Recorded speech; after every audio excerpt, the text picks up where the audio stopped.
America. We hope you had a good weekend, and as we join you this morning, we're tracking the latest on Barry. The storm is on the move, still causing big problems. Bracing for Barry. 8 states now on alert for flooding as the tropical threat moves north after scenes like this. Roofs ripped off buildings, dozens of water rescues, and dangerous rip currents. The human chain to save stranded swimmers. We're live in the region with the latest. Also this morning, the storm of outrage over the president's racist attack on 4 congresswomen, all women of color, telling them to go back to their home countries. What they are saying this morning as the president doubles down. Deadly amusement park accident. Caught on camera, the horrifying moment this popular ride snaps, killing 2, injuring dozens. The investigation right now. Blackout mystery. New York City plunged into darkness for 5 hours when the power suddenly goes out. Thousands rescued, stranded in elevators and subways. J-Lo's concert in Madison Square Garden coming to an abrupt end. The search for answers right now. Wild ride. This Whitewater River raft plunges 30 feet down a waterfall with 6 people on board. The heroes who race to save them. And the Duchess and Queen Bee feeling the love at the Lion King. What Beyonce told Meghan about baby Archie and the parenting advice Jay-Z gave Prince Harry. Our camera there for it all. Live in Times Square, this is Good Morning America. And Good Morning America, welcome to a new week. That was some night at the Lion King premiere. Few people showed up. Real life royalty meeting music royalty right there on the red carpet that I think was technically yellow last Yes, night. that's right. It's such a sweet hug right there between the two of them. Elton John was there as well. So many great moments. We're going to have more on that ahead. But first, we begin, of course, with the flood threat as Barry moves north this morning. 8 states are on alert, and the Gulf is still facing dangerous rain. Rob starts us off from Mandeville, Louisiana, with the latest. Good morning, Rob. Good morning, Robin. You know this lake. It was filled to the brim even before the storm. You can see from our drone shot just how angry it is right now. Hurricane Barry bringing even more water to this state, not to mention damaging winds that left a trail of destruction behind. This morning, the effects of Barry being felt as far away as Florida. In Panama City Beach, beachgoers forming a human chain to help save 2 distressed swimmers caught in a strong rip current. Those monstrous undertows turning deadly for one person there. Go ahead and head towards the beach. Apparently there's going to be multiple subjects in the water. 40 others rescued Sunday. The Category 1 hurricane slamming communities from Louisiana and Mississippi north to Missouri with intense flooding and powerful winds. Up to 60-mile-per-hour wind gusts ripping off the roof of this airport hangar in Louisiana. The hurricane's swirling winds whipping up 3 reported tornadoes in the state. Downed trees splitting homes in half. Power lines littering the roads. Utility crews restoring power to over 150,000 customers. Up to 10 inches of rain swamping parts of Mississippi and over a foot in Louisiana. The torrential rains inundating roads, homes, and businesses. The tombstones at this cemetery entirely submerged. Some areas facing up to 15 inches. Look at this wave action off Lake Pontchartrain. A full day after landfall, and the storm surge just relentless. A good 3 feet of water still pushing into this neighborhood. Nearly 100 people rescued from high waters. This man and his dog airlifted to safety by the Coast Guard. This is still a tempest of sorts. Thankfully, the surge has stopped. At one point during the height of the storm, it was going 400 yards inland. And if you think this was an early hurricane for July, you bet. The last time we had a hurricane hit Louisiana, make landfall, was 2005 Hurricane Cindy, the same year, as you know, of Katrina, among others. We're certainly hoping, Robin, that history does not repeat itself this year.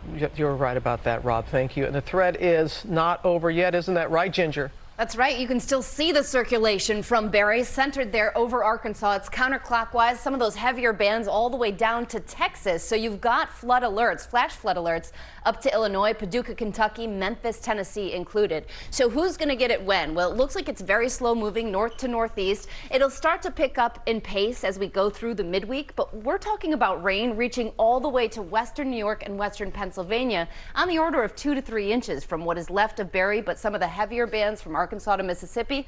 Today could leave 6 to 10 inches, George. Wet start to the week. Okay, Ginger, thanks very much. We're going to go to Washington now, where President Trump has sparked a storm of outrage after a series of racist tweets targeting members of Congress who are women of color. He wrote they should, quote, go back to the countries they came from, ignoring the fact they are all citizens, 3 of the 4 born in the U.S. Our senior congressional correspondent, Mary Bruce, tracking all the latest. And Mary, the president was trying to divide Democrats. It appears to be backfiring. Yeah, George, while the president may have thought he could exploit tension between Democratic leaders and these progressive members, instead, we are now seeing Democrats coming together, rallying behind these members and calling out the president for these racist tweets. From Congress, that's a racist tweet, to the campaign trail. It is absolutely racist and un-American, and it is an old trope. This morning, President Trump's latest Twitter tirade is being slammed as racist and xenophobic. Without naming names, the president Sunday called out progressive Democrat congresswomen, tweeting, why don't they go back and help fix the totally broken and crime-infested places from which they came, then come back and show us how it is done. Adding, these places need your help badly. You can't leave fast enough. It's not the first time Trump has taken aim at these women of color who have been sharply critical of his immigration policies. A group of people that came from, I don't know where they came from. The congresswomen came from Cincinnati, Detroit, and New York City. Only one of the group, Representative Ilhan Omar, a Somali refugee, was born outside of the U.S. She's now an American citizen. On Twitter, the Minnesota representative wrote, Trump is stoking white nationalism because you are angry that people like us are serving in Congress and fighting against your hate-filled agenda. Ayanna Pressley of Massachusetts shot back. This is what racism looks like. We are what democracy looks like, and we're not going anywhere. And from Congresswoman Alexandria Ocasio-Cortez of New York, Mr. President, the country I come from and the country we all swear to is the United States. The tweets getting a strong, united response from Democrats. The president is an illegitimate racist occupying the White House who has defined himself over and over again. I am freaking appalled that the President of the United States conducts himself in such a disgraceful and racist way. And while Nancy Pelosi has been sparring with the freshman progressives, she's making it clear she has their backs. Tweeting, when Donald Trump tells 4 American congresswomen to go back to their countries, he reaffirms his plan to make America great again has always been about making America white again. Now, while Democrats have been quick to condemn the president, the silence from Republicans is deafening. So far, top Republicans are not weighing in. They are not denouncing the president's comments or defending him. While the president this morning is digging in, tweeting, so sad to see the Democrats sticking up for people who speak so badly of our country. George. Okay, Mary, let's bring in senior White House correspondent Cecilia Vega for more on this. Cecilia, this is about as explicit as the president has ever gotten in a tweet like this, but he does have a history of making these racist appeals. Yeah, he does, George, and this one is going to be really tough for people here in the administration to spin and, frankly, impossible to defend. This phrase, go back where you came from, has a painful history. We know racism against minorities and immigrants in this country is nothing new, but as you just said, a president normalizing it in such a public way is his history. Let's just look back at it. Birtherism. He was promoted that conspiracy theory that President Obama was born in Africa for years. He launched his campaign saying Mexicans were rapists, some of them good people. And of course, let's go back to Charlottesville, where he said there were very fine people on both sides in that. Now what he is doing with these tweets is really hearkening back to the age-old racist notion that white is American, that people of color are not, that they are other, that immigrants are not part of this country. And he is advocating for an us versus them mentality. You know, while we haven't so far, George, as Mary said, heard from Republicans denouncing these tweets, I will tell you, the white nationalists, they are loving it. One prominent website saying this morning, quote, this is the kind of white nationalism we elected him for. That is really something. As you point out, with the fact that Republicans haven't spoken out, even though they did speak out in the past, it shows how they've united behind the president, at least Republican leaders have right now. Meantime, this all comes to see at the same time. Last week, the president was touting these immigration raids in major cities that were supposed to take place yesterday. It appears that that didn't really come off. Yeah, 10 large cities. This was supposed to happen in around the country, 2,000 some odd undocumented immigrants. They fell far short of expectation, these raids that the president said would happen. There were only a handful of operations that took place around the country. We're told by sources that they looked more like routine enforcement actions. The big question this morning, George, though, is did these actions, these raids not happen because the president telegraphed them in advance? We know that leaders in cities where these raids were supposed to happen say the president is purposefully trying to scare these immigrant communities. We know a number of people did not answer their doors. They were coached essentially and told not to answer their doors if ICE knocked and didn't have warrants. But immigration advocates, George, tell us that this threat is still not over. They believe the raids could happen later today or later this week when people head back to work. Right, they could unroll all through the week. Okay, Cecilia Vega, thanks very much. Amy? George, now to that mysterious blackout that left tens of thousands of New Yorkers in the dark. Power knocked out for more than 70,000 customers. Hundreds of people were stuck in elevators. Others were stranded on the subway. And there are still problems this morning. ABC's Ariel Reshef is outside in Times Square with the latest on the investigation into what happened. Good morning, Ariel. Good morning to you, Amy. There's still an urgent hunt for answers this morning after more than 30 blocks of this city were paralyzed Saturday night. Some iconic landmarks, including some of the billboards right here in Times Square, going dark. A main bus terminal still without air conditioning this morning. We have a major blackout. This morning, electric company Con Edison investigating why a large swath of Manhattan plunged into darkness. More than 72,000 customers without power on a steamy Saturday evening. We have to make sure it doesn't happen again, and the system is designed in such a way that it doesn't happen again. Some neon billboards in Times Square, pitch black. On iconic Broadway, lights out. But that didn't stop the musical cast of Rock of Ages from taking the show outside. It goes on and on and on and on. Stoplights at some busy intersections off, leaving pedestrians to step in to direct traffic. Emergency responders racing to roughly 400 elevator rescues. There's people trapped in elevators in both towers. Underground, nearly 3,000 passengers stuck or left waiting for trains. And a Jennifer Lopez concert at Madison Square Garden cut off. They're asking everybody to evacuate. During those eerie 5 hours, New York City Mayor Bill de Blasio trying to reassure New Yorkers from the presidential campaign trail in Iowa. Let's get all the facts and then we'll assess what to do. Returning home the next day, facing questions about his response. You have to be in charge wherever you are. I'm in regular touch with my folks, confirming the situation is being handled properly. The streets of New York erupting into cheers as the city that never sleeps woke up from the massive blackout. And authorities have ruled out a cyber attack or any criminality here, but Con Edison says it could take weeks to figure out exactly what caused that massive outage. They say they will brief the public as soon as they know more. George. Okay, Ariel, thank you very much. We're going to move on now to that amusement park accident caught on camera. The ride fell apart in midair, crashed to the ground with people on board. And ABC's Diane Macedo is here with the latest on the investigation. Good morning, Diane. George, good morning. This incident is horrifying, and the whole thing was caught on cell phone video. You can see the ride full of people swinging back and forth.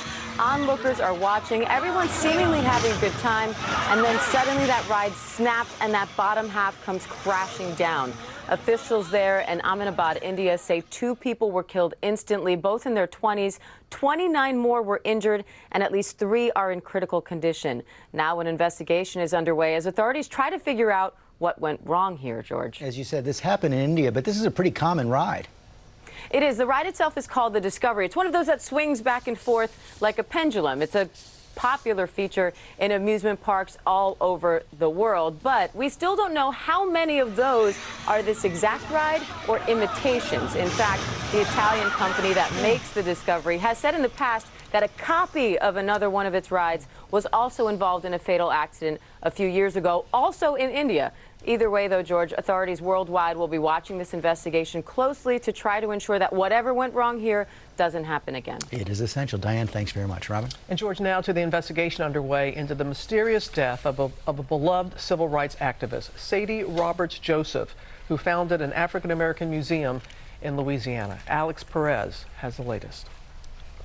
This morning, authorities are searching for answers after the body of 75-year-old Sadie Roberts Joseph, a beloved member of the Baton Rouge community, was discovered on Friday, stuffed in the trunk of this white car just miles from her home. Her family shattered, her niece desperate for answers. We're devastated. We're devastated that someone has actually killed her and put her in the trunk of her own car. Seen speaking here in June. Embrace our history, to learn of our past. Roberts Joseph was a civil rights activist who founded the African American History Museum in Baton Rouge. Police digging for answers. Why would somebody do something like this to her? You know, we don't know, and that's what we're trying to figure out. You know, my detectives have been working overtime. We do know there's a time when she was last seen, and there's a time, obviously, when she was when the body was discovered, and we're working on that time frame, and we're focusing in on what happened between that time. Baton Rouge Mayor Sharon Weston Broome devastated. I have no idea why someone would do such a heinous act or commit such a heinous act for someone who had nothing but love for this community and love for people. And authorities have not identified a suspect or a motive. The police chief here tells me he has 2 teams of investigators working this case around the clock. Robin? All right, Alex, thank you so much. And she was so beloved in that region, so beloved. They get answers soon. So. Right now to new trouble for travelers. Another airline is extending the grounding of their Boeing 737 MAX jets, stretching into November. ABC's David Curley has all the details. Good morning, David. Good morning, Amy. Summer travel has already been affected, and now some are wondering whether or not the holiday season, Christmas and Thanksgiving, could be affected by another airline canceling flights all the way into November. It's American Airlines that says it is canceling flights until November 2nd, joining United, which is also canceled into early November. Southwest remains in early October. The problem here, other issues have been found with the 737 MAX, and that software fix has still not been submitted to the FAA nor certified by the FAA to return these aircraft to flight. Now, the Wall Street Journal is reporting that the grounding could move into next year, January. Sources telling ABC News, who are familiar with the fix, that is not the view of those who are working to get this aircraft back into the air. Amy? All right, David. Well, I think for anyone who flies a lot, take your time. That's right. Exactly. Make sure it's all good. You got a good point there. How about that record-breaking Wimbledon match yesterday? Roger Federer and Novak Djokovic going head-to-head. 5-hour showdown. 5th set tiebreaker it went to. Djokovic ultimately winning, taking home his 5th Wimbledon title, 16th Grand Slam. And so how did he celebrate? Well, if you've been watching in recent years, you know. Yeah, go ahead, take a taste. Yum. It's become a tradition after his Wimbledon wins. He said in the past, as a kid, he dreamed of winning Wimbledon. So like every child, you dream of doing something crazy when you actually achieve it. I bet you that grass tasted great. I'm sure it did. Especially after 5 hours, he was hungry. He was. Okay, we are following a lot of other headlines this morning, including this terrifying moment that was caught on camera. You see this raft with 6 people on board go over a waterfall in Pennsylvania. We're going to talk about the warning signs they missed and how they survived. Good thing they had on their life jackets, and why Jeffrey Epstein could get out of jail as early as today. But first, let's go back to Ginger. Yes, and I've got to take you to Washington State. This is called the Power Line Fire. Now more than 5,000 acres burned and a very low containment at this point. Unfortunately, we've got more fire watches in place from Las Vegas right through Utah, Arizona, and heat advisories as far west as San Bernardino County for 115 to 120. That's the type of heat we're talking. Your local weather in 30 seconds. First, the select cities, sponsored by Walmart.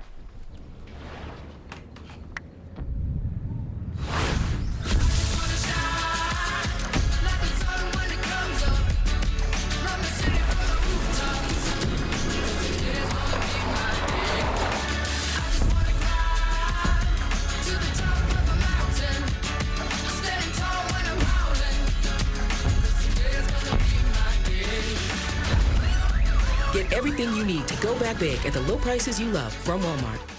Heading out the door today, don't forget the sunblock. Extra water, too. Yes, just under 90 degrees, but with lower humidity, not too bad. Best of the week, but tomorrow we'll start a heat wave.